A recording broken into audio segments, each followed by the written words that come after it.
Hello, welcome back to the farm. Today we are going to plant sweet potato slips.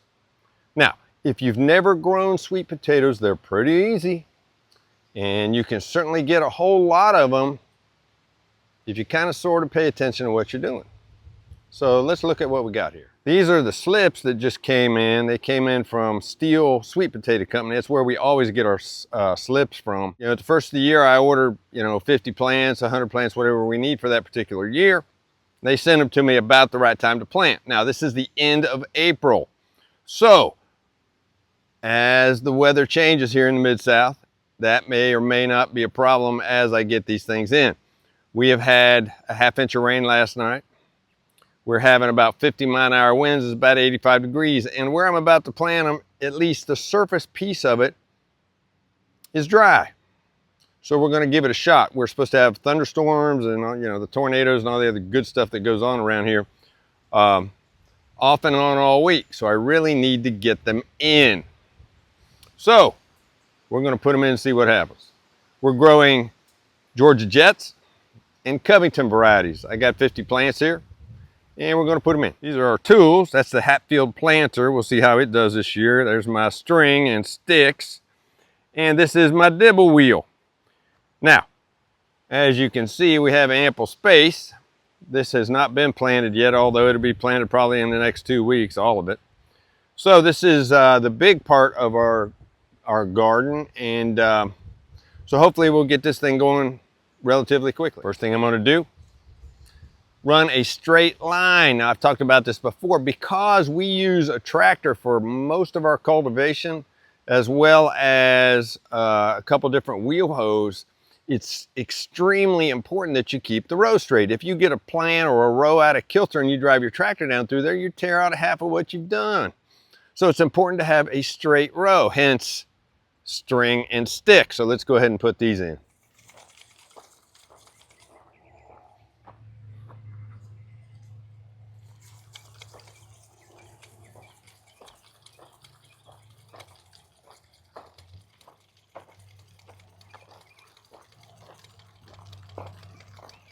This is our Dibble Wheel.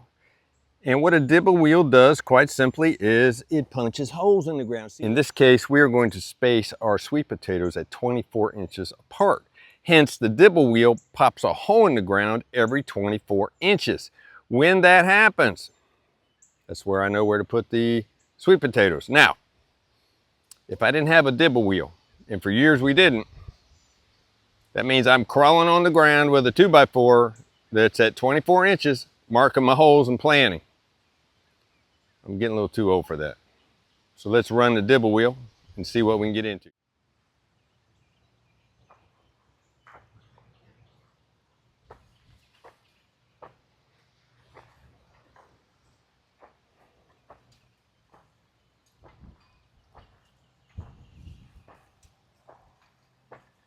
Take a look, you can see the hole, and 2 foot later is another hole, and 2 foot later is another hole, and so on and so forth. This is probably a 100-foot row, give or take, which is about where we need to be. You can see this is where they're going to go. I have a dirt space here on the side, and on this side we will probably put in beans all the way down, or at least 3/4 of the way down, to give us room for these sweet potatoes to sprawl.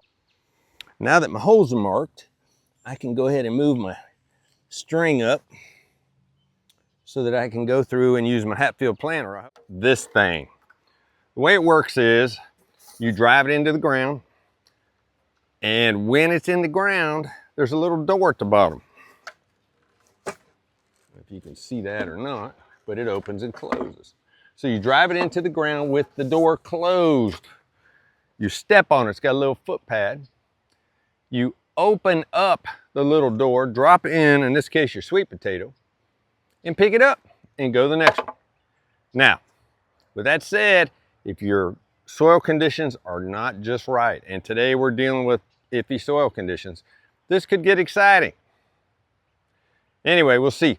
Frankly, over the years, we have not gotten the results that I had hoped when we initially got this. Nonetheless, we do use it from time to time. And for the most part, it does what it's supposed to do. That doesn't mean you might not have to go back and clean up after it sometimes. But the holes are marked with our Dibble Wheel. Now let's get a couple of our sweet potato plants and see if we can get the Hatfield Planter to do what it's supposed to do. Start with the Covingtons. As you can see, they have some sort of moss or something down in here. I don't know exactly what it is. It might be sawdust, but it's soaking wet. What you do is you take your sweet potatoes out. There's your slip right there. And you put it in the ground. And once that's done, then you go on and so forth. In a perfect world, we'd have a shady day with no wind. I got 40-mile-an-hour wind. We got thunderstorms and tornadoes all around us. And it's going to rain for the next week. So I have to get these in. We'll give it a shot.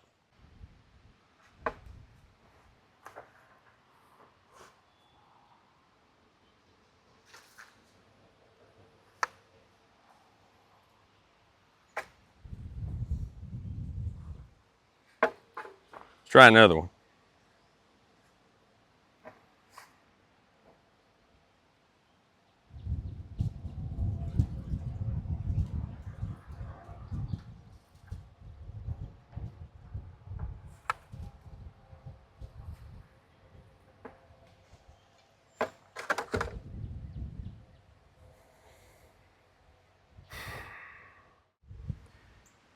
It dropped it into the hole, made the hole, but didn't cover them back up. So we're going to have to do a little extra work today. The ground is really wet under the surface.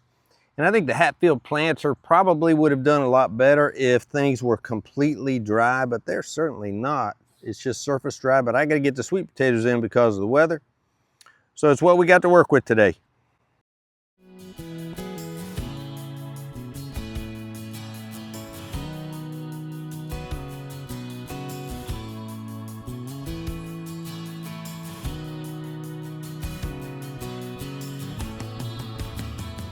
As you can see, sweet potatoes are now planted. So now I've got to go down to our trusty fertilizer storage facility, i.e. the barn, get some fertilizer and put down some triple 15. Away we go. I'm just going to side dress each plant just a little bit. We're still in the sun at the moment, which doesn't make me happy, but nonetheless, this area will be shaded. I don't know if you can see it, but it's shaded within about 2 or 3 feet of where we're at. I'm guessing another 15 minutes or so we will have shade here. That'll make it a little easier on the plants. Now the ground is still plenty wet, so I think we're okay there. But nonetheless, we have got our sweet potatoes in spite of all the issues that we've been having.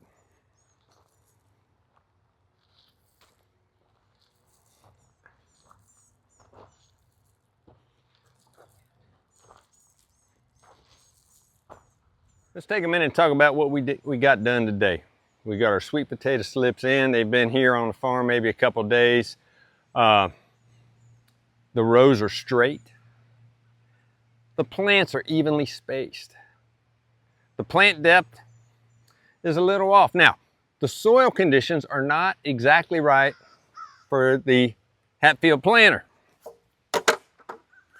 It's a little too damp. And you saw what happens. You plant it down in, you go to drop your plant, everything is fine. I adjusted the depth a couple different times. At one time, the plants were staying in the ground, but the soil never did cover them back up. So, did it save me any time? No. I had to go back through every hole and cover them up. But with that said, the sweet potato slips are in for this year. We got a good 50 plants. Hopefully they'll do fine. They've been fertilized. Everything looks good. In spite of our issues, like we used to say back in the Marine Corps, you improvise, adapt, and overcome. You'll be successful every time. If you have any questions or comments, let me know. Please like, subscribe, and hit the notification bell. Take a minute and introduce you to my cameraman, girl in this case. This is Daisy.